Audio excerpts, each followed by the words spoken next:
Singapore లో మా ఇంట్లోకి ఎండే రాదు. దారి లేని చిన్న బాల్కనీలో ఎండ పడుతుంది.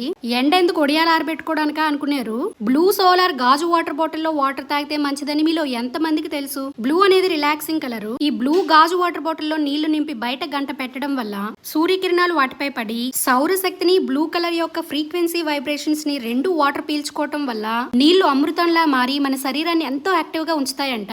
నేను ఇంత రీసెర్చ్ చేసి వాటర్ బాటిల్ కొని నీళ్లు నింపి మా ఆయనకి పెడితే నువ్వెక్కడ సైంటిస్ట్ అయిపోతావేమో నన్ను భయం వేస్తుందని అన్నారు. మీకు నచ్చితే మీరు ట్రై చేయండి. సింగపూర్ లో వాటర్ ప్యూరిఫైర్స్ అవసరం ఉండదు. ట్యాప్ నుంచి వాటర్ పట్టి డైరెక్ట్ గా గుట్కలేసుకుంటూ తాగేయడమే అంత ప్యూర్ గా ఉంటాయి. అయినా నాకు డౌటే, ఎందుకంటే మనం తెలుగులం కదా, అందుకే ఈ చిన్న క్లాత్ ఫిల్టర్ ని యూజ్ చేస్తున్నాను. గంట ఎండలో పెట్టాక గాజు బాటిల్ కాలిపోతుంది. పురాతన హవాయిన్ల ప్రకారం ఈ వాటర్ బాడీని హీల్ చేయడమే కాకుండా ఇల్లు ఒత్తే వాటర్ లో ఒక చిన్న కప్పుతో ఈ వాటర్ వేసేసి తుడిస్తే ఇల్లంతా పాజిటివ్ ఎనర్జీతో ఉంటుంది. వీడియో నచ్చితే లైక్ చేసి సబ్స్క్రైబ్ చేసుకోవడం మర్చిపోకండి.